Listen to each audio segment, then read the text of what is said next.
Hello and welcome to the front nine of the Par Save Championship Finals. We have a battle on our hands. Thank you Prodigy Dis, OTB Dis for putting this on.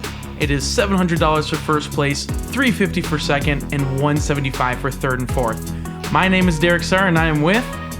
This is Shasta Criss making a visit from Santa Cruz, California. Yeah, and we got some awesome golf on our hands today. Jumping right in here on hole 1, 340 feet. It kind of plays a tunnel shot. A lot of people do like the hyzer play, kind of hang it out over that short pin. You can see the cone that you're flying over just right about now and have it just hyzer right in. Not too much of a sidearm hole, but one of these guys want to get.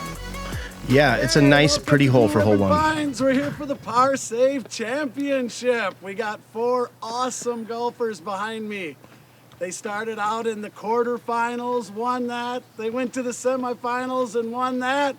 And now here we are at the finals. Who do we got? Oh my God, we got T3J! All right! We got Terry, the Dream, Rothlisberger, Lucas Hegna. Did you go by Meg? Meg! All right, we got Meg, and we got the one, the only Cale Leiviska. Let's go! The ever-enthusiastic Ray Jordan. Yeah. He did the introduction for us. Yeah, no kidding. Everybody knows who's up now then. As we got Cale leading us off here. That looks about right. There you go. That'll give him a putt on hole 1. Absolutely. And Terry, another fellow Minneapolis-oniite. He's representing Team Discraft here. Probably throwing some sort of mid-range. Hopefully he's not already thinking about cheese curds. Knowing him, he could be. I know Terry likes his cheese curds. Oh, yeah. He's a true Minnesotan, you know. And he pulled it a little bit right there. That is kind of a common miss. You don't throw something stable enough. And T3J, he doesn't throw backhand. No backhands necessary. He can work all the angles with that forehand. Yeah, and it's exciting to see what he can do with it. We're about to see case in point right here, I think. Representing Legacy Discs out of California. Woo! There you go, boy. Running that ace there, that was impressive to see that, especially with a forehand on this hole. Whew. Not a forehand hole. Come on, Derek. Yeah, I was wrong. And now we got Lucas Hegna, also known as Meg. We all call him Meg up here in Meg. the Minnesotans. All right, I haven't played with Meg before, but he looks familiar. Definitely seen his face at all the tournaments up here. Yeah, Very nice. Park job. He's a rock guy, so he's throwing tons of rocks, and a lot of old school Innova stuff. Terry has about 40 feet here. All right. Cale having a straddle putt here on hole 1.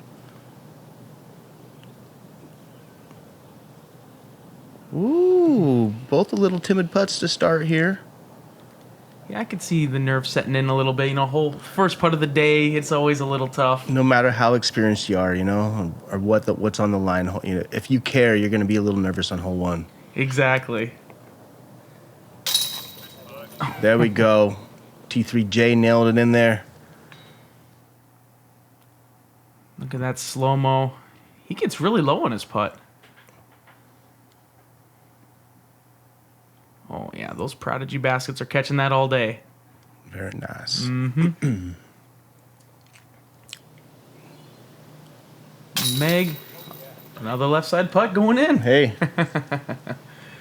So I'm actually not exactly sure on the format here. Is this a 27-hole stroke play round going on now for the finals? Yep, that is correct. So, yeah, it started off, the very beginning of this came, we had kind of a quarterfinal kind of thing. Some of the top players in Minnesota got together when there really wasn't disc golf going on. Yeah. And so we played some courses, great courses in Minnesota, all the way from,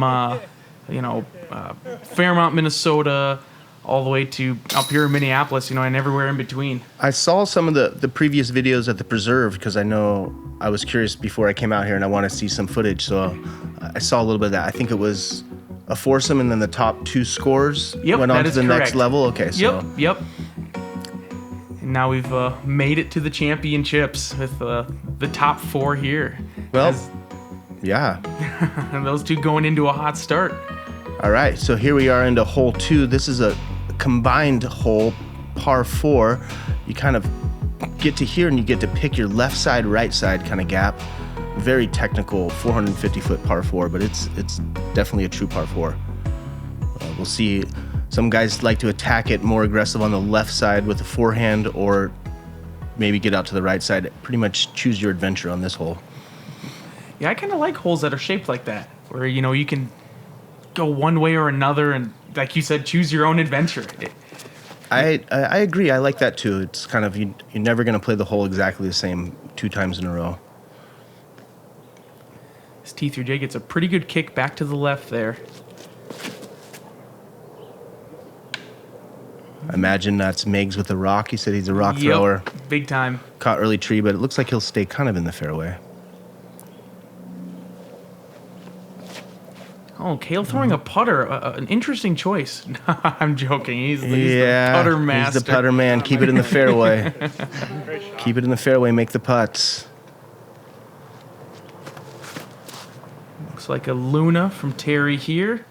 These guys looks like they're just putting in a placement shot to attack on their second shot here. Exactly. You don't want to get in trouble off the first shot because it's all about the second one, getting you a putt on this green.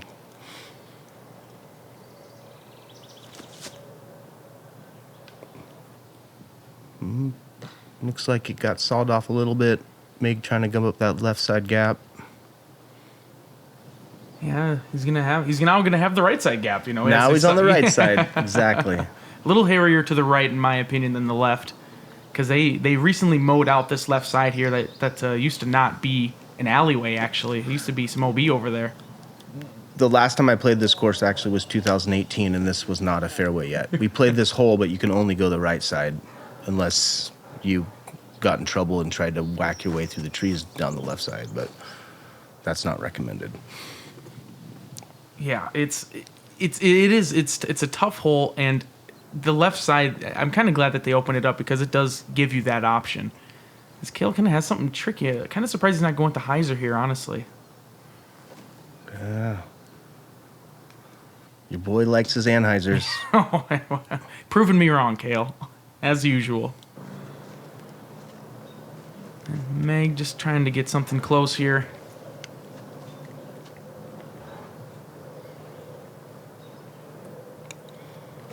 Not too sure. Might be a rhino he's throwing there. From my observations, that's what I would have picked out. Yep. Kind of see that thumb track there. Oh, Terry went a little deep on his upshot. Might just have to settle for a par unless we see something pretty cool here. We're pretty much getting to see all the different angles you can attack this hole from.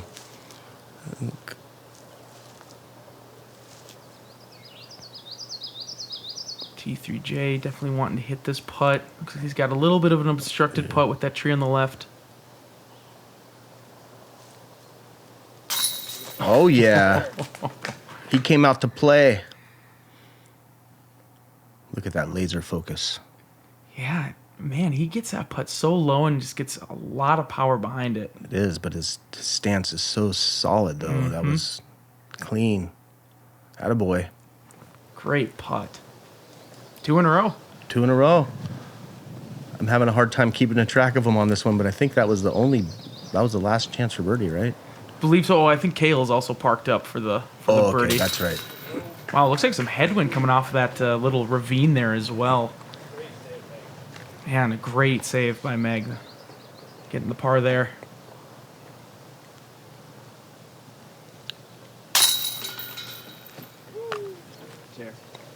Terry cleaned up his par. Oh, there he is. Finally to Cale's disc.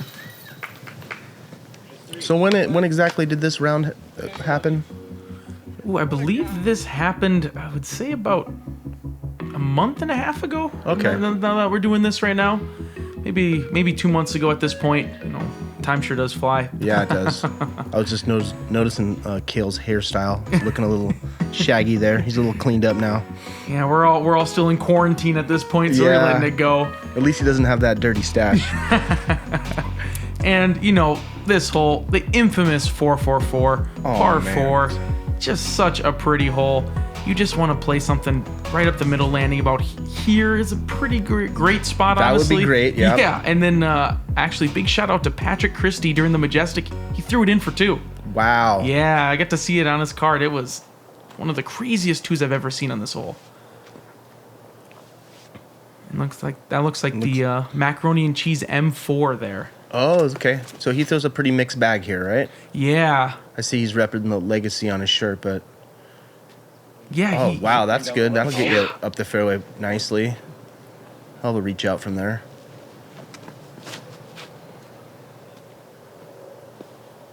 Oh, Looks my. like that must be an M4 from Cale, right? I believe so. He actually stepped up from the putter on that one, and... Oh, wow. He's going to have a little toss up to the green for an easy 3. Meg going with her rock here. Yeah, this is such a spectacular hole. I mean, before I ever came to BRP, this was the hole that I couldn't wait to see. And when you see it in person, it's so much more beautiful and so much more daunting. You know, I definitely throw a mid-range off this, try to break it up in 2 shots. Not trying to be a hero at all. Oh, friendly first kick, but then looks like he's in the right there. That'll be a scramble from over there. Yeah, it's always difficult when you get off the fairway, even to where Terry is. You just want to keep it in the middle and get a little bit of distance. But I think he's got some sort of driver in his hand here. Well, he's taking his medicine and just advancing up the fairway. When you get off on this hole, if you're going to try to push it for a 3, that's when you end up getting big numbers. You kind of just got to advance, get in the fairway, and hopefully get on the green on the next shot. Yeah, you're right, though. It is definitely a medicine hole. Like, you're in the woods. I've pitched straight out before, you know, not even getting any distance. For sure. Sometimes you can get over on that left side and get some kind of hero gap out of there, but nobody's looks to be playing that route today, so... Ooh, this is a Pearly Gator. This is my old Pearly Gator here that he's throwing. Oh, is it? He does have a very old school Innova bag. The rhinos, gators, rocks. Tried and true. Terry, I'm assuming this is a zone here. Oh, Not a very stable zone. It's going to have to earn that one. He's in the circle, though. And again, finally to Cale's disc. Here we go. I imagine he's not doing anything too frisky here, just laying it right up into the rocks. Oh, how about hitting the pole? I guess that was a little frisky.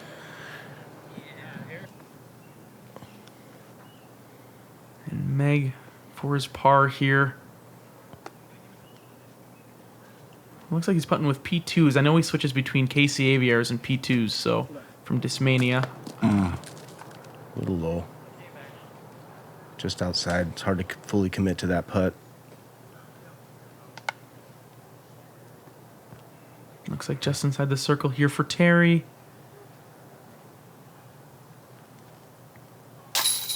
Cans it. Nice putt. Very smooth. Even gets a replay out of it. It's very little wobble. With that beautiful angle, I can see why we got the replay there. That was a nice capture. Yeah, just every single green here is just so picturesque too. You know, up on the rocks, you got the nice mulch around the basket. It just looks so pretty. Every single hole out here. It really does. You know, those little touches, they don't really affect the play, but I feel like they do because it makes it so much prettier to play out there. You know, adding that contrast, and you see the green where you need to throw to. It's a nice feature. Cale definitely took after Ray Jordan's mulching and made sure at the preserve to put a little bit around all of his pins out there, and I think it really adds a nice effect. Yeah, and Cale probably had one of the easiest threes I've ever seen on this hole. Just probably a midi, then a putter. Stress-free. And take a picture of that, everybody. That is great form right there. That's how you do it. And we got T3J in the lead, still at 3 down.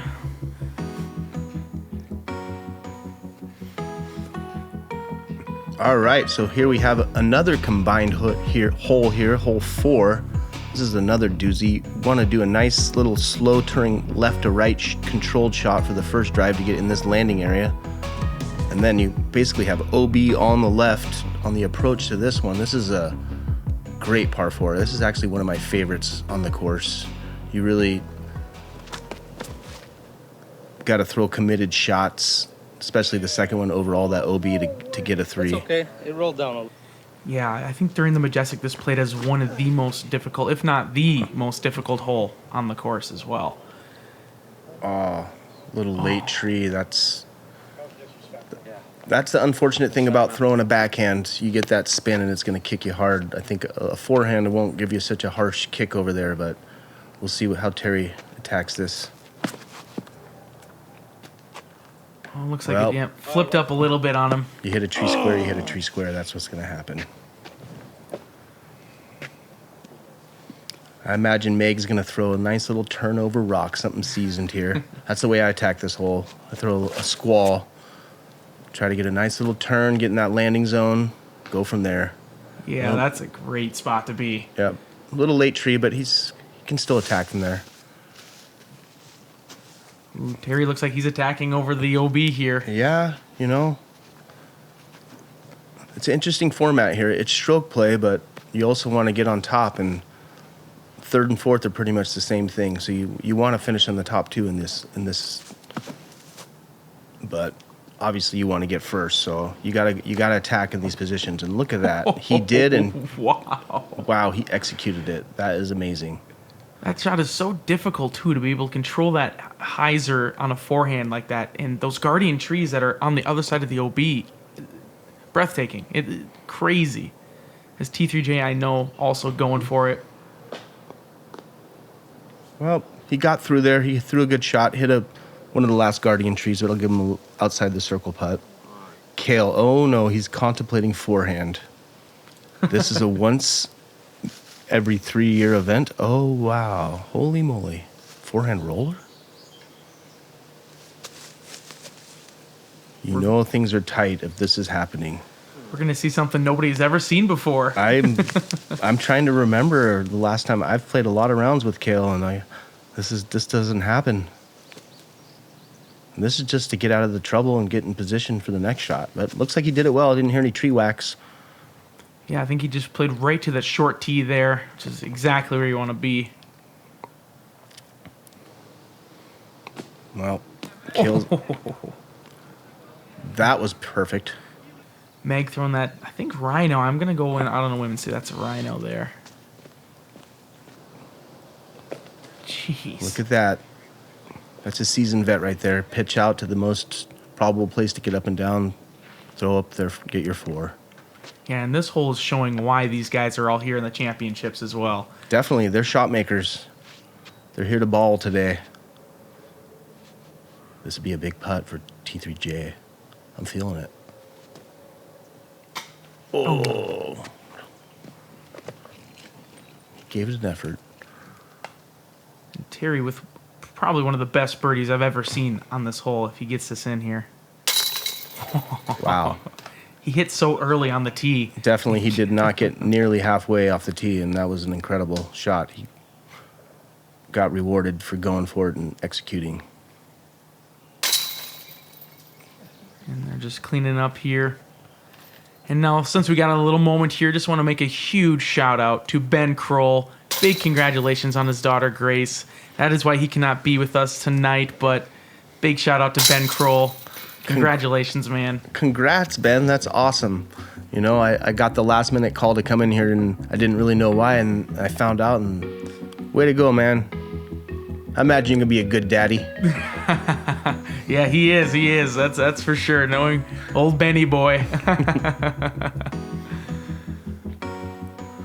All right, so jumping into this next hole here. Hole 5, par 4, another one. We call this kind of the gauntlet. You have to play a placement shot with like a mid-range or putter right about here. You want to get past that tree, closer to the short pad as you can. Then you have to play this long shot over the water and clearing these trees, and the chips here make it a bit of a fast green as well, so it's hard to get the placement right on those chips.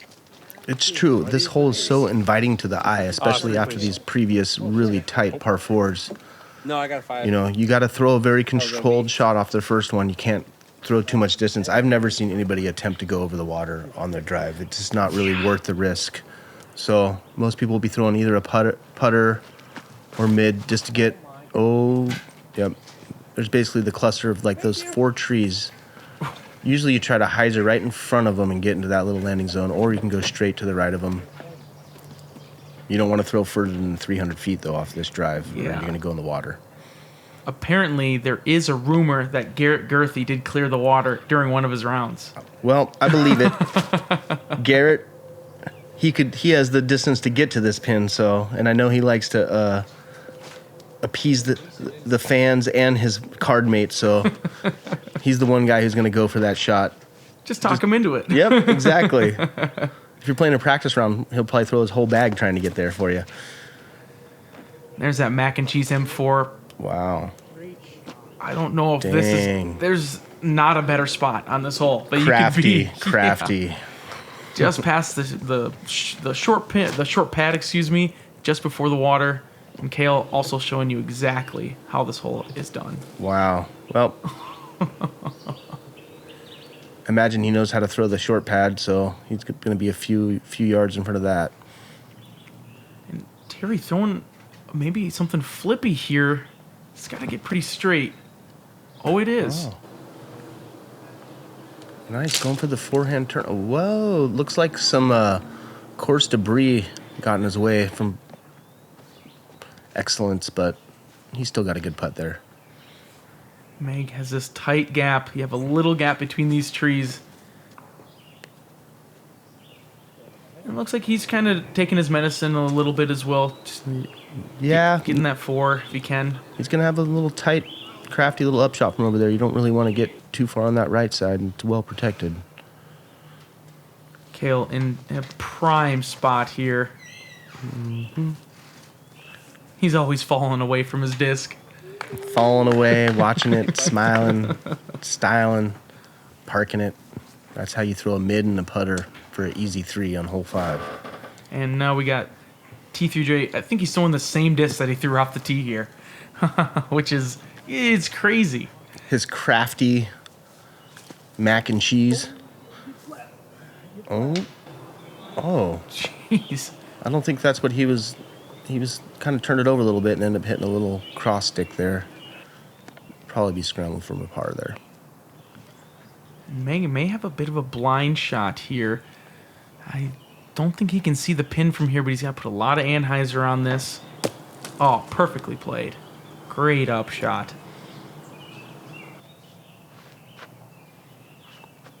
This is not out of T3J's range here. All right, here's a little heat check. I gave it a decent bid. Yeah, you got 2 difficult par 4s back to back. And I'm personally okay going 4-4 on them. I'm a happy camper, that's for sure. Nice putt, Terry. Looks like just outside the circle. Bangs that in. All right. Sweet angle. Gets that back leg up. Good rotation. Right into the heart. Beautiful.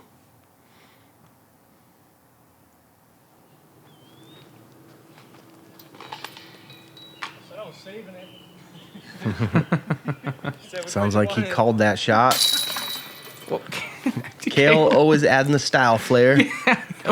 Falling backward, why not? Why not, Cale?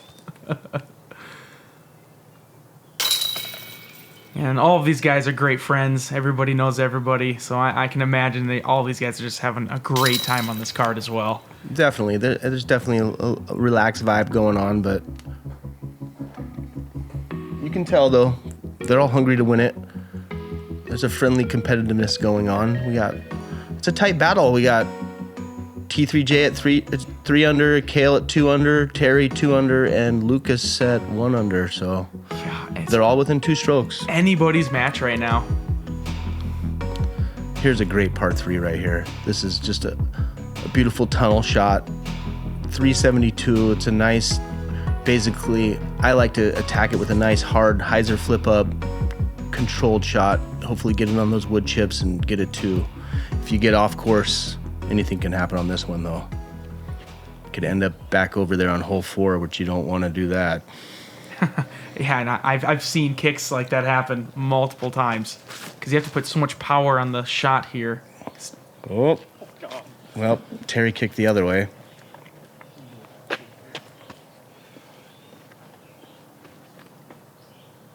Cale not throwing a mid-range. Or maybe it is. No, I think it's a driver. Probably a fairway. Yeah, Yeah, probably. I know Meg throws leopards, so probably got his leopard in his hand here.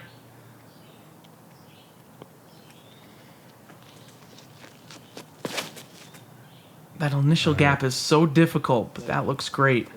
Pretty much what you want to do is hold that right side for most of the flight and get a fade in. He was a little tight to the right, but he'll have a long bit at it. Boy, I'm very curious to see how the forehand is going to work because it plays so well to just a backhand flip up, like you said, with that power hyzer flip. It is, but, you know, T3GA has his own game, and he can basically throw right-hand, backhand lines with the forehand. So he's going to do his own hyzer flip up, turnover. There we go. This is a Valkyrie, by the way. Very comfortable shot for him. You could see he doesn't have to take his eye off the target. When you're a skilled forehand thrower like that, you make that highly difficult shot look really easy. He went long. Just crazy. He actually, I was talking to him at Leagues the other night, and he's like, yeah, that tie-dye disc I'm throwing out those big hyzer flips on is a Valkyrie. And I was like, really? That's Yeah, man, that works. He's like, Derek, you need to put one in the bag. So, well, may have to get one. 20 years ago, that was the best disc. You know, that was the latest technology. And I remember my Valkyrie, those S shots I could throw with that thing. Meg just outside the circle. Oh, just tickling the chains. And this basket is now, as you can see, purple and yellow for Kobe Bryant here. Ooh. Hey. And then he's got the kind of the matching mulchy wood chips going on. It's a very stylish looking green here, and you don't really expect a ode to Kobe out here in the middle of Minnesota, but really cool thing. Nice gesture. Terry, what and a it's great metal. save. It looks like it's plastic. It actually sounds like metal still. So it's, I wish it's I a could real remember. basket. Yeah, I wish I could remember what he used it. But they actually closed BRP due to COVID for a while, and he had this idea to make some Kobe baskets, and so he had a lot of time to, research what would not really affect the chains and everything, and it catches just like a normal basket. Interesting, because they look powder coated or something, I guess. I think that's correct. Actually, individually powder coated, so yep, that sounds right. They still have movement.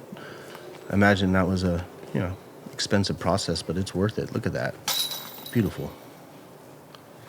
Maybe a little bit muted. Yeah. It does. It takes away the sound just a little bit, but oh, Terry's face. Cheese curds. And just a bunch of pars. That's not too bad. That hole feels like a bonus hole in my opinion. Yeah, no bonuses today. And we go to hole 7. It's right there. It's so easy. You can see the basket. Only 155 feet. I've seen people jump putt. I've seen tomahawks. I've seen scoobers. I've seen sidearms. You name it, and I've seen it on this hole. Yeah, it's amazing what a 155-foot hole with a bunch of trees can do to you. This is the one that can drive you mad, especially with the hole behind it. So we got a nice little standstill, controlled shot from Terry. Oh, ace run. You got to be careful with the ace runs. You can go a little long and slide OB on this one. I'm a little surprised to see Cale doing a run-up on this hole. Yeah, that's his style. He's got such good, clean footwork that he's always going to use it to his advantage, as you can see. Piece of cake.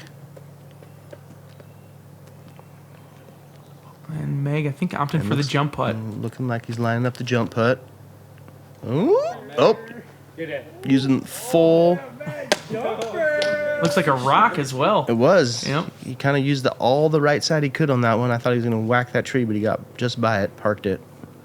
Looks like we got a tomahawk. The same mac and cheese disc. Whoop. Oh, I see. A little right turn bank shot left. All right. We got a putt. Yeah, I don't know if he called his bank, though.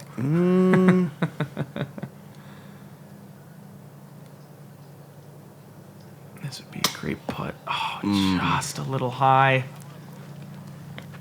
He's missed a couple of those onto the band. I like the aggressiveness, though.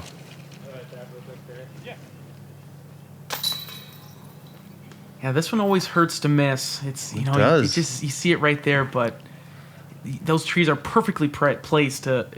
You got to experiment something sometimes. Just what can you do to get it to the basket? It's great. It kind of shows what is this player's specialty from 150 feet. Are they going to be throwing a standstill backhand, a forehand, a tomahawk, a little? That's a great thing about disc golf. We all have our skill set, and I know me, I'd be just doing a two-step little putter right down there, down the middle. I don't mess with the jump putt. Look at Maybe that. if I hit the tree a few times in a row, maybe I'd jump putt it just to get it through there, but it's a pretty simple shot. And no movement on the leaderboard. One stroke separates first from second right now. Yeah. Holy cow. We had a couple twos, a couple threes. I imagine that's about average on that hole. Mm-hmm. This one, on the other hand, this is a extreme hole. It's basically a 90-degree right turn. If you want to attack it, you got to basically throw it way up in the air with a big anhyzer and hope. But I'm kind of this one, I've never figured this hole out. I don't know what to do. Yeah, I don't know if anybody's ever figured this hole out. Our entire card at the Majestic. I see what happened. Just to Really? just to the to opening get on that right path. there. Yep. And then you're going to have an alley because this is a very unique hole. Looks like Meg's opting for that jump putt here. Well, Boy, there was some wind on hole 2, and now there's just none. You get that tree coverage and the wind kind of disappears. yeah, this is kind of the middle part of the course, really protected. There's a lot of dense woods around here, so I imagine even if it is windy, it's not as much in this hole. This is actually one of those holes that maybe you could hope for some wind to help move your disc in a certain direction. Yeah, some of the best shots I've seen get a little bit past that cone, because that's what the short pin is. But it's hard to do too much better than that on this hole. You have to have a little bit of luck on your side. Yeah, this is an interesting part of the course. You basically have about 300 feet of hole combined into two holes, and a lot of people are probably going to come out with a couple of pars, maybe even a par and a bogey on these two, and it can be very frustrating. So there's a lot of golf on this course, and if you can get past these two with a birdie and a par, I think you're doing great and probably not frustrated. Meg taking his time, trying to figure out what alley to go with. Looks like he's going to go with maybe a forehand roller to the basket. Oh, there you go. Popping. Oh, he got the hop. Oh. Those woods are tough to putt from back there, but he may have a line. Yeah. There we go. This hole makes you think. It makes you think. It makes you wonder, like, okay, what is my path of least resistance? Where can I actually just get up and get a clear putt for a par? Oh, Terry, he loves it. Instantly celebrating. He hit that gap. Love He it. is pumped. Cale. Oh. He's still trying to get a 2 from way downtown. T3J with the best look at the deuce here. Oh. See, even when you do get a look, there's these guardian trees right there. All right, we got a nice framed putt.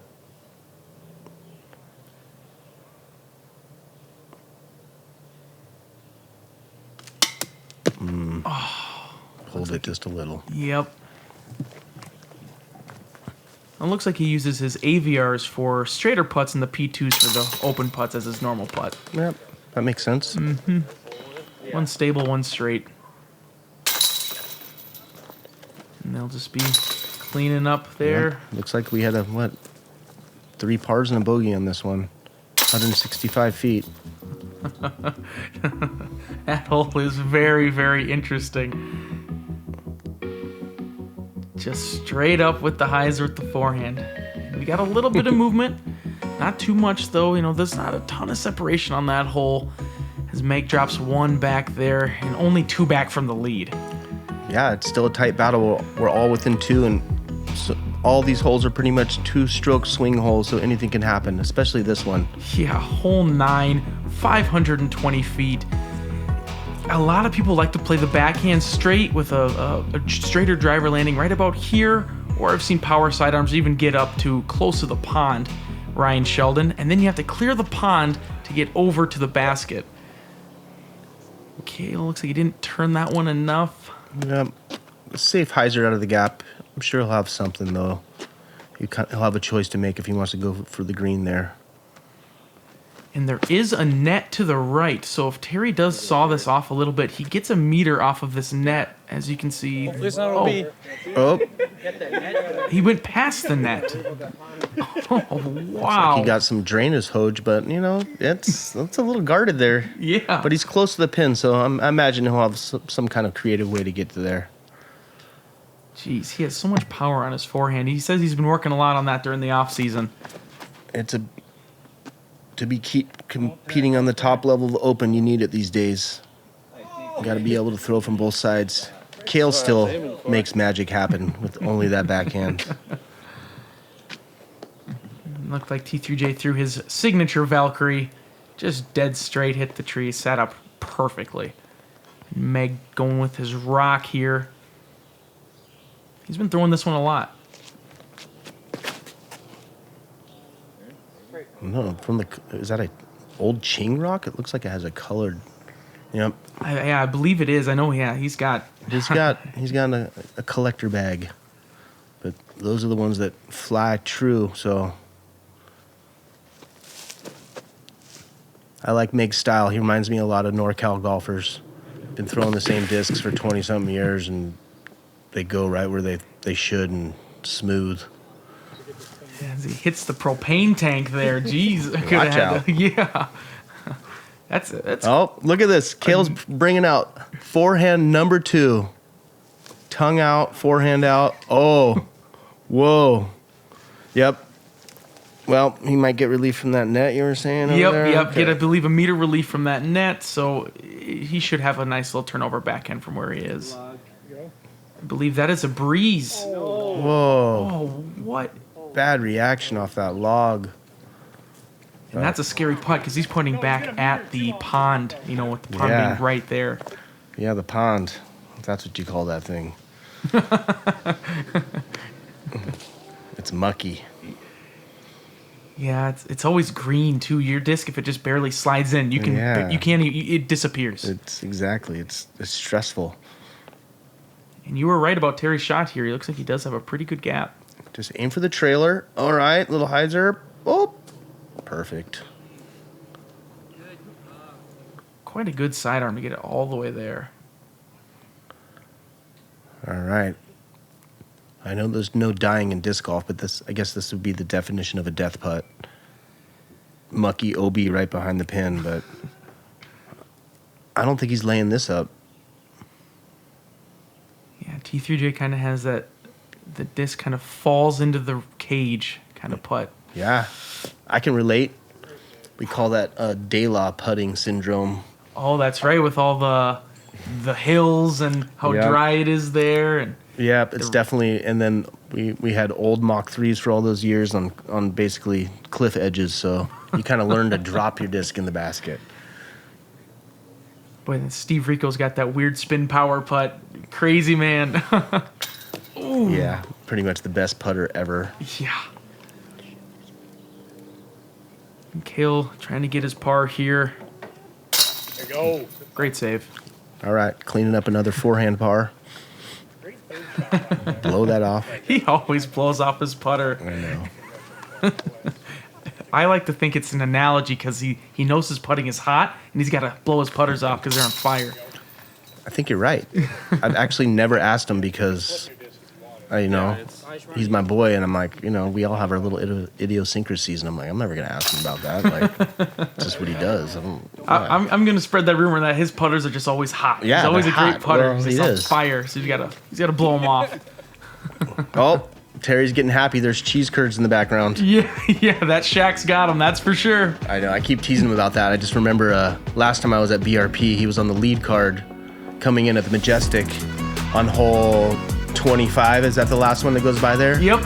And all he was worried about was ordering his cheese curds through the crowd of people and making sure they were done after his round. And I was like, boy, you're supposed to be trying to win this tournament. Don't worry about those cheese curds. But, the kids got to eat. That's the mental game there for you. And definitely catch us next round, the middle half of the finals. And we may have some cheese curds. Oh, I'm making myself hungry over here. Same here. All right. Thanks for watching.